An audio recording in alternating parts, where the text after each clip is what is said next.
capítulo 9 de Macabeus vai nos falar de grandes perdas e novas esperanças. A morte de Judas Macabeu, o herói da revolta, é um golpe devastador para Israel e leva a um período de intensa perseguição. No entanto, a liderança é rapidamente assumida pelo seu irmão Jonatas, que, apesar das dificuldades e da traição interna, demonstra a mesma coragem e astúcia de Judas. A morte de Elcimo é vista como um juízo divino, e a persistência de Jonatas e Simão finalmente leva Báquides a desistir e fazer um acordo de paz, permitindo que Jonatas comece a restaurar a ordem e a justiça em Israel. A luta pela liberdade continua, mas sob uma nova liderança. Vamos à leitura. 1 Macabeus capítulo 9.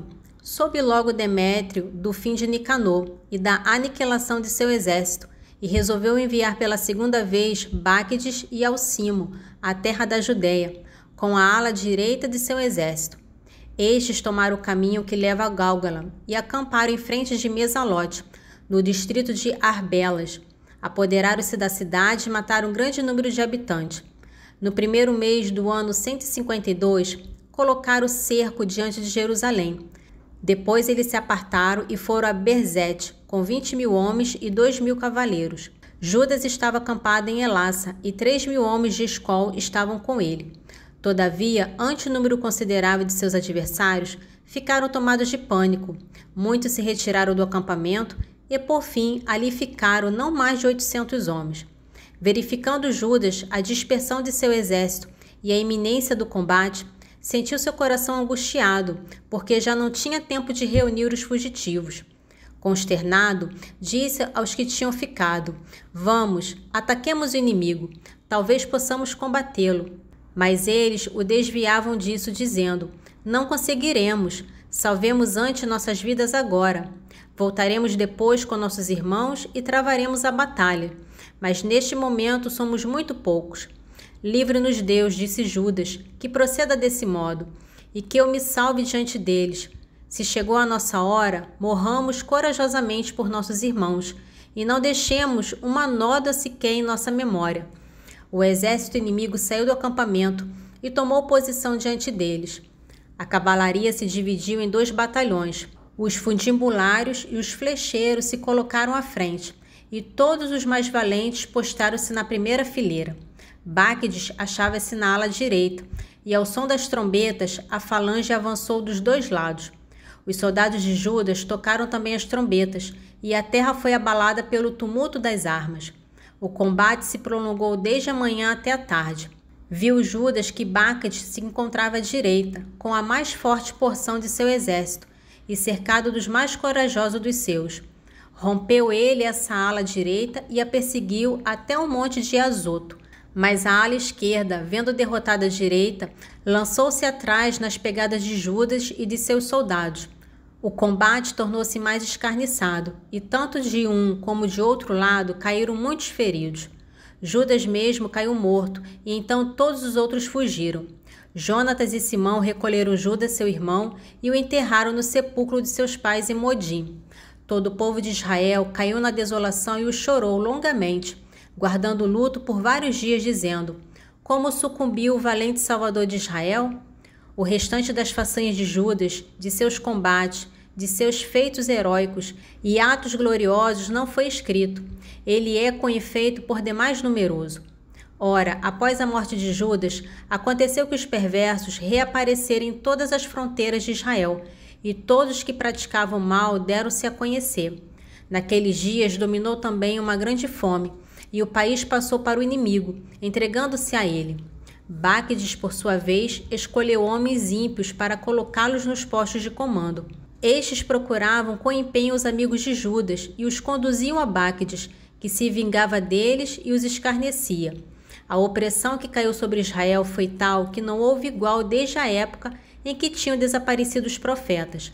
Reuniram-se todos os amigos de Judas e disseram a Jonatas: "Após a morte de Judas, teu irmão, não há mais ninguém como ele, para opor-se a nossos inimigos, a Báquides e aos que odeiam nossa nação.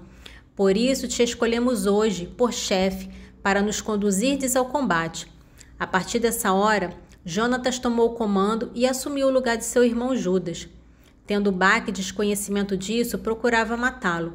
Mas advertidos, Jonatas, seu irmão, Simão e todos seus companheiros fugiram para o deserto de Tecoa, onde acamparam junto às águas da cisterna de Asfá. Soube Báquides num dia de sábado e atravessou o Jordão com todo o seu exército. Nesse interim, Jonatas havia enviado seu irmão, chefe do povo, aos nabateus, seus amigos, rogando-lhe se podiam guardar as suas bagagens, que eram numerosas. Mas os filhos de Lambri saíram de Mádaba, apoderaram-se de João e de tudo o que tinham e levaram. Logo em seguida dissera Jonatas a seu irmão Simão que os filhos de Lambri celebravam um grande casamento e traziam de Nadabate com grande pompa a jovem esposa, filha de um dos maiores príncipes de Canaã. Lembraram-se do sangue de seu irmão João e retiraram-se para a montanha, onde se ocultaram. Erguendo os olhos, eles se puseram de espreita, e eis que um grande tumulto e com grande aparato, o esposo saía com seus amigos e irmãos na direção da noiva, com tambores, instrumentos de música e grande equipamento. Os companheiros de Jonatas saíram então de seu esconderijo e lançaram-se sobre eles para massacrá-los. Muitos caíram aos seus golpes e os restantes fugiram para a montanha, enquanto os agressores apoderavam-se de seus despojos. Assim, a boda transformou-se em luto e o som de suas músicas em lamentação. Dessa maneira, os judeus vingaram-se do sangue de seu irmão e voltaram à margem do Jordão. Soube o Báquides e num sábado avançou com um poderoso exército até a margem do Jordão. Dirigindo-se então a seus companheiros, disse-lhe Jonatas: Vamos, pelejemos agora por nossas vidas, porque hoje não é como ontem e anteontem. Eis a batalha diante e atrás de nós, de um lado e de outro do rio Jordão. O pântano e o bosque, não há meio de escapar.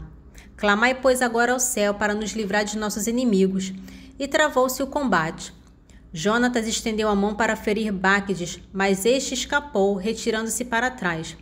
Então Jonatas e seus companheiros atiraram-se ao Jordão e passaram a nado para a outra margem, sem que o inimigo atravessasse atrás deles. Naquele dia tombaram cerca de 1000 homens da parte de Báquides. Este voltou a Jerusalém, edificou fortalezas na Judéia e consolidou com densos muros, portas e fechaduras as fortificações de Jericó, Emaús, Bet-Choron, Betel, Taminata, Faratom e Tefon, e colocou nelas garnições para hostilizar Israel. Fortificou igualmente Bet-Sul, Gazara e a fortaleza, onde ele deixou tropas e depósitos de víveres. Tomou como refém os filhos dos dirigentes do país e os manteve presos na fortaleza de Jerusalém. No segundo mês do ano, 153, ordenou Álcimo a derrubar o muro do pátio interior do santuário e, deitando a mão sobre a obra dos profetas, começou por destruí-la. Nesse instante, porém, Álcimo foi ferido por Deus e seu plano foi suspenso. Ficou ele com a boca fechada pela paralisia e não pôde mais dizer uma palavra, nem dar ordens relativamente à sua casa. Morreu depois atormentado por grandes sofrimentos. Vendo Báquides essa morte, retirou-se para perto do rei, e a terra de Judá permaneceu em paz durante 2 anos. Mas entre os judeus, os maus conspiravam, dizendo: Eis que Jonatas e os seus vivem em paz e confiante. Aproveitemos para chamar Báquides, que os exterminará numa só noite. Foram eles, pois, aconselhá-lo, e ele se pôs a caminho com um grande exército. Secretamente enviou carta aos partidários que ele possuía junto aos judeus, para que eles lançassem mão sobre Jonatas e seus companheiros. Mas eles não conseguiram, porque seu plano tinha sido descoberto. Pelo contrário, 50 dos principais cabeças da conjuração foram presos e mortos. Quanto a Jonatas, fugiu com Simão e seus partidários até Bet-Base, no deserto. Ergueram as suas ruínas e fortificaram-se nelas. Logo que Báquides o soube, reuniu todo o seu exército e foi avisar seus amigos da Judéia. Ele veio acampar defronte de Bet-Base, que ele sitiou por muito tempo, construindo máquinas. Jonatas, deixando na cidade seu irmão Simão, ganhou o campo com um pequeno número de homens. Matou Odomé e seus irmãos na sua própria tenda, bem como os filhos de Faciron, e começou a vencer e a crescer em forças. Do outro lado, Simão e seus homens saíram da cidade e incendiaram as máquinas de guerra. Travaram combate com Báquides, que foi derrotado por eles e ficou muito entristecido pela presunção e insucesso de sua tentativa. Por isso, mostrou-se irritadíssimo contra os maus judeus, que o haviam aconselhado a vir à sua terra. Mandou matar a muitos e decidiu voltar a seu país. Sabendo disso, enviou-lhe Jonatas mensageiros para propor-lhe a paz e a devolução dos prisioneiros. Báquides os recebeu, aceitou a proposta e jurou nunca mais tentar nada de mal contra eles, por todos os dias de sua vida. Restituiu os prisioneiros que havia feito anteriormente na Judéia e voltou ao seu país, para nunca mais tentar reaparecer junto aos judeus. A espada repousou em Israel. Jonatas fixou residência em Máquimas. Ali começou a julgar o povo e exterminou os ímpios de Israel. O resumo do capítulo 14 de Romanos é um apelo poderoso à unidade na diversidade e ao amor prático na comunidade cristã. Paulo ensina que em questões não essenciais à salvação, os cristãos devem acolher uns aos outros sem julgamento, reconhecendo que cada um é servo de Cristo e a ele dará contas. A liberdade pessoal é importante, mas nunca deve ser exercida de forma a prejudicar a fé ou a consciência de um irmão mais fraco. O amor que busca a paz e a edificação deve sempre prevalecer, levando os fortes a se absterem de certas práticas, se isso for um obstáculo para os fracos, pois o reino de Deus reside em justiça, paz e alegria no Espírito Santo, e não em regras sobre comida ou bebida. Romanos capítulo 14. Acolhei aquele que é fraco na fé, com bondade, sem discutir as suas opiniões. Um crê poder comer de tudo, outro que é fraco só come legumes. Quem come de tudo não despreze aquele que não come. Quem não come não julga aquele que come, porque Deus o acolhe do mesmo modo. Quem és tu para julgares o servo de outros? Que esteja firme ou caia, isto é lá com seu Senhor. Mas ele estará firme, porque poderoso é Deus para o sustentar. Um faz distinção entre dia e noite, outro, porém, considera iguais todos os dias. Cada um proceda segundo sua convicção. Quem distingue o dia, age assim pelo Senhor. Quem come de tudo, o faz pelo Senhor, porque dá graças a Deus. E quem não come, abstém-se pelo Senhor, e igualmente dá graças a Deus. Nenhum de nós vive para si, e ninguém morre para si. Se vivemos, vivemos para o Senhor. Se morremos, morremos para o Senhor. Quer vivamos, quer morramos, pertencemos ao Senhor. Para isso é que morreu Cristo e retomou a vida, para ser o Senhor tanto dos mortos como dos vivos. Por que julgas então o teu irmão? Ou por que desprezas o teu irmão? Todos temos que comparecer perante o tribunal de Deus, porque está escrito: por minha vida, diz o Senhor, diante de mim se dobrará todo o joelho, e toda língua dará glória a Deus. Assim, pois, cada um de nós dará conta de si mesmo a Deus. Deixemos, pois, de nos julgar uns aos outros. Antes, cuidai em não pôr um tropeço diante do vosso irmão, ou dar-lhe ocasião de queda. Estou convencido no Senhor Jesus, que de nenhuma coisa é impura em si mesma, somente o que para quem o considera impura. Ora, se por uma questão de comida entristeces o teu irmão, já não vives segundo a caridade. Pela comida não causes a perdição daquele por quem Cristo morreu. Não venha tornar-se objeto de calúnia a tua vantagem. O reino de Deus não é comida nem bebida, mas justiça, paz e gozo no Espírito Santo. Quem deste modo serve a Cristo, agrada a Deus e goza de estima dos homens. Portanto, apliquemo-nos ao que contribui para a paz e para a mútua edificação. Não destruas a obra de Deus por questão de comida. Todas as coisas em verdade são puras, mas o que é mal para um homem é o fato de comer provocando um escândalo. Bom é não comer carne nem beber vinho, nem outra coisa que para teu irmão possa ser uma ocasião de queda. Tens uma convicção, guarda para ti mesmo, diante de Deus. Feliz é aquele que não se condena a si mesmo no ato a que se decide, mas aquele que come apesar de suas dúvidas, condena-se por não se guiar pela convicção. Tudo que não procede da convicção é pecado. Em resumo, o Salmo 82 é uma poderosa declaração sobre a justiça divina e a responsabilidade das autoridades. Deus convoca uma assembleia para julgar aqueles que ele designou para governar na terra, repreendendo-os por sua parcialidade e falha em proteger os oprimidos. Ele os lembra de sua dignidade divina, concedida, mas também de sua inevitável mortalidade e do julgamento que os aguarda se persistirem na injustiça. O Salmo conclui com um anseio profundo pela intervenção direta de Deus, para que Ele, em sua soberania, traga a verdadeira justiça a todas as nações. Salmo 81. Levanta-se Deus na Assembleia Divina, entre os deuses profere o seu julgamento. Até quando julgareis inicamente, favorecendo a causa dos ímpios?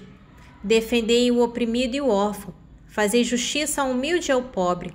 Livrai o oprimido e o necessitado, tirai-o das garras dos ímpios. Eles não querem saber nem compreender, andam nas trevas, vacilam os fundamentos da terra. Eu disse, sois deuses, sois todos filhos do Altíssimo. Contudo morrereis como simples homens, e como qualquer príncipe caireis. Levantai-vos, Senhor, para julgar a terra, porque são vossas todas as nações. Hoje iniciamos o livro de Eclesiástico, e o trecho que nós vamos ler é uma declaração solene sobre a origem divina e a supremacia da sabedoria. Ela é coeterna com Deus, insondável para a mente humana e está intrinsecamente ligada ao Verbo de Deus e aos mandamentos divinos. Somente Deus a possui em sua totalidade, e Ele a distribui de forma universal na criação, mas de forma especial para aqueles que o amam. Este prólogo estabelece o tom para que o restante do livro, que explorará os aspectos práticos de como essa sabedoria pode ser vivida na vida diária, sempre enraizada no temor a Deus. Eclesiástico capítulo 1, dos versículos 1 ao 10. Toda sabedoria vem do Senhor Deus. Ela sempre esteve com Ele. Ela existe antes de todos os séculos. Quem pode contar os grãos de areia do mar, as gotas de chuva, os dias do tempo? Quem pode medir a altura do céu, a extensão da terra, a profundidade do abismo? Quem pode penetrar a sabedoria divina anterior a tudo? A sabedoria foi criada antes de todas as coisas. A inteligência prudente existe antes dos séculos. O Verbo de Deus nos céus é fonte de sabedoria. Seus caminhos são os mandamentos eternos.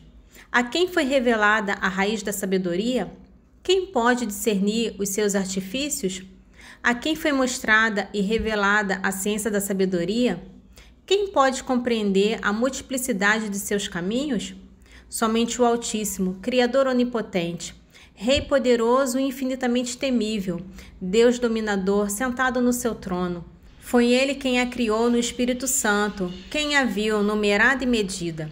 Ele a aspergiu em todas as suas obras, sobre toda a carne, à medida que a repartiu, e deu àqueles que amavam.